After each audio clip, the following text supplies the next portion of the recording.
Hello and नमस्कार guys. 22 फरवरी से आपके एसबीआई क्लर्क के एग्ज़ाम्स चालू हो रहे हैं और 24 फरवरी को आपका यूको एलबीओ का एग्ज़ाम भी शेड्यूल्ड है। अब दोनों एग्ज़ाम्स की डिफ़िकल्टी लेवल ऑलमोस्ट सेम है, 19-20 का फ़र्क है दोनों एग्ज़ाम्स में। तो इस वीडियो में मैं आपके साथ 4 ऐसी बातें शेयर करूँगा जो आपको ये एग्ज़ाम क्रैक करने में बहुत ज़्यादा हेल्पफुल रहेंगी, क्योंकि जितना पढ़ना था उतना तो अब तक आपने पढ़ लिया है। अब ये जो 4 बातें हैं ये आपको एग्ज़ाम हॉल में बहुत ध्यान से इम्प्लीमेंट करनी है, ताकि आप अपना जो पढ़ाई है वो अच्छे से इस्तेमाल करके ये एग्ज़ाम फाइनली क्रैक कर सके।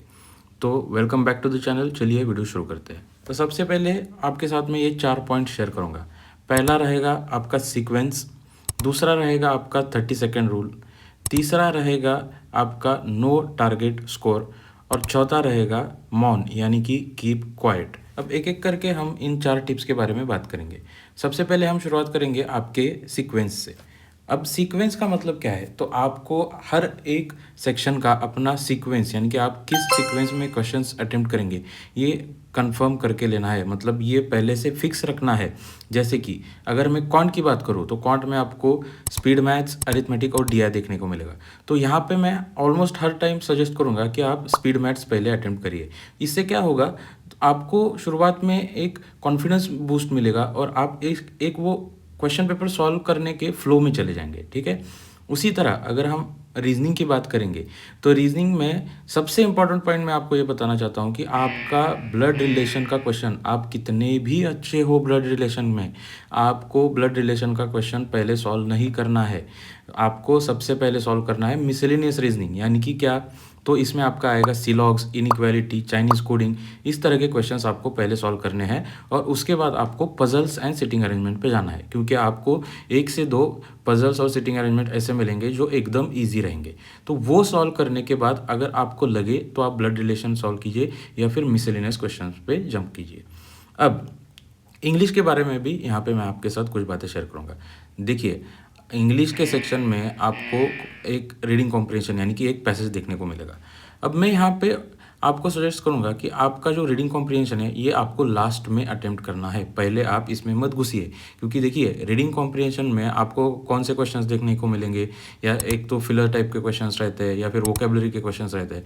तो फर्स्ट गो में आप ये क्वेश्चंस सॉल्व कर सकते हो, लेकिन हर एक पैसेज में आपको 2 से 3 या फिर इवन 4 क्वेश्चंस भी ऐसे देखने को मिलेंगे जो हार्डकोर कॉम्प्रिहेंशन के ऊपर रहेंगे, यानी कि आपको पैसेज समझ के उसमें से आपको आंसर देना पड़ता है, डायरेक्टली आंसर आपको पैसेज में नहीं मिलता है।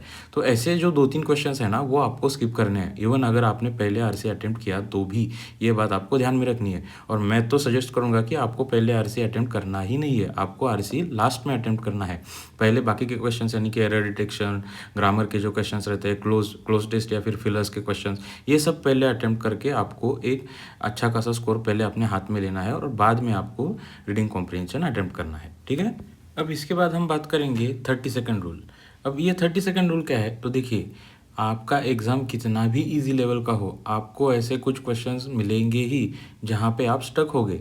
तो जब आप स्टक होगे तो उससे निकल के आगे जाने के लिए आपको क्या हेल्प करेगा, तो वो है 30 सेकेंड रूल। यानी कि इसका मतलब क्या है, अगर आपको क्वेश्चन पढ़ते पढ़ते ही अगर आपके दिमाग में क्वेश्चन किस तरह से सॉल्व करना है ये प्रोसेस चालू ना हो, या फिर क्वेश्चन पढ़ना शुरू करने के 30 सेकंड बाद तक आपके दिमाग में या फिर आपके रफ शीट पे कैलकुलेशन शुरू नहीं हुए हैं, तो आपको वो क्वेश्चन स्किप करके आगे बढ़ जाना है। नहीं तो आपको पता भी नहीं चलेगा आपका कितना टाइम गया है और आपका वो सेक्शन पूरा वेस्ट चला जाएगा। तो ये बात आपको बिल्कुल दिमाग में फिट करवानी है कि अगर आप किसी क्वेश्चन पे स्टक हो रहे हो तो वहाँ पे कॉन्शियसली आपको 30 सेकंड के बाद वो क्वेश्चन स्किप करना है। ये बहुत इंपॉर्टेंट चीज़ है, इसे ज़रूर ध्यान में रखिएगा। ठीक है। अब यहाँ पे हम बात करते हैं हमारा तीसरा पॉइंट यानी कि नो टारगेट स्कोर। अब ये क्या है, देखिए, यूजुअली हम क्या करते हैं ना, हमारे दिमाग में एक टारगेट हम फिक्स कर लेते हैं कि मुझे 80 प्लस 90 प्लस क्वेश्चन अटेम्प्ट करने हैं, क्योंकि क्लरिकल एग्जाम्स का कट ऑफ बहुत हाई चला जाता है। पर यहाँ पे मैं आपको बताऊंगा कि आपको ये चीज़ बिल्कुल दिमाग से निकाल लेनी है। अब तक जो टारगेट आपने रखना था वो रख लिया, लेकिन अब जब आप एक्चुअल एग्ज़ाम में जाओगे तब आपको वो टारगेट दिमाग से पूरी तरह से निकाल देना है। क्योंकि अगर आप ऐसा टारगेट अपने मन में रखोगे ना, तो वो एज़ अ हर्डल काम करेगा आपको। क्योंकि देखिए, जब ऐसे टारगेट आपके दिमाग में रहता है और समझ लीजिए कि अगर पेपर थोड़ा-सा डिफ़िकल्ट लेवल पे आ जाएगा या फिर कोई ट्रिकी क्वेश्चंस आ जाएँगे, तो आप वहाँ पे हड़बड़ा जाओगे और ज़्यादा अटेम्प्ट करने के चक्कर में फिर आप सिली मिस्टेक्स, कैलकुलेशन मिस्टेक्स ऐसी गलतियाँ कर बैठोगे और आपका नेगेटिव मार्किंग में स्कोर कम हो जाएगा। तो इसके लिए आपको अपने दिमाग में अब यहाँ से आगे कल परसों तक एग्ज़ाम आपका होने तक कोई भी टारगेट आपके मन में नहीं रखना है। आप ट्रस्ट मी, आपका बहुत अच्छा इम्पैक्ट एग्ज़ाम पे पड़ेगा इस चीज़ का और आप एक्सपेक्टेशन से ज़्यादा अच्छा स्कोर आप एग्ज़ाम में ला पाओगे। ठीक है? अब हम लास्ट बट नॉट लीस्ट, बहुत इम्पॉर्टेंट पॉइंट है ये, क्योंकि इस चीज़ से क्या होता है ना, आपका दिमाग बहुत ज़्यादा एक्टिव हो जाता है और आपका जो आउटपुट है ना वो गज़ब का आ जाएगा। ये क्या है, तो मौन। जब आप एग्ज़ाम सेंटर पे पहुंचोगे तो वहाँ पे बहुत सारे स्टूडेंट्स आपको मिलेंगे, आपका बहुत मन करेगा उनके साथ गप्पे मारने का, पर ये चीज़ आपको बिल्कुल भी नहीं करनी है। क्योंकि क्या होता है, अगर आप कोई ऐसे मतलब लाइट लाइट कॉन्वर्सेशन भी करोगे ना, तो भी आपका दिमाग ना डिस्ट्रैक्ट हो जाता है। एग्ज़ाम के पहले आपको सिर्फ़ और सिर्फ़ अपने एग्ज़ाम पे ही फ़ोकस रखना है। उस टाइम पे जितना काम का हो उतना ही बात कीजिए, या तो मैं तो कहूँगा बाकी किसी से बात करना अवॉइड ही कीजिए। जो वहाँ पे एग्ज़ामिनर्स रहते हैं, सिर्फ़ उन्होंने जो कुछ क्वेश्चंस पूछे उनके आंसर देना, इतनी ही बात आपको करनी है। और जहाँ पे कोई ज़रूरत पड़ जाए वहाँ पे आप बात कर सकते हो। और इस वक़्त पे आपको बिल्कुल मौन रहना है, एकदम शांत रहना है। और क्या करना है, तो अपना सीक्वेंस दिमाग में याद कीजिए।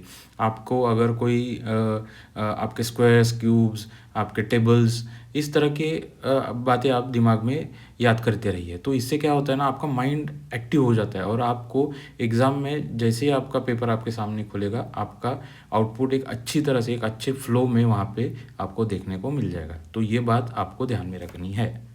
तो यही कुछ बातें आपके साथ शेयर करना चाहता था। ये सब मैंने अपने खुद के एक्सपीरियंस से सीखा है। आपका पढ़ाई एक पार्ट रहता ही है एग्ज़ामिनेशन का, लेकिन ये चीज़ें जो आपको एक्चुअल एग्ज़ाम के वक़्त यानी कि डी डे पे आपको करनी रहती है, वो भी बहुत इम्पोर्टेंट रोल प्ले करती है आपको अपना एग्ज़ाम क्रैक कराने में। तो इसलिए इन चीज़ों का ध्यान रखिएगा, ये आपको बहुत ज़्यादा हेल्प करेगी एग्ज़ाम क्रैक करने के लिए। ठीक है? तो आपके मन में अगर कोई भी डाउट होगा तो आप कमेंट सेक्शन में पूछ सकते हो। आज के वीडियो में इतना ही। Thank you and best of luck to everyone.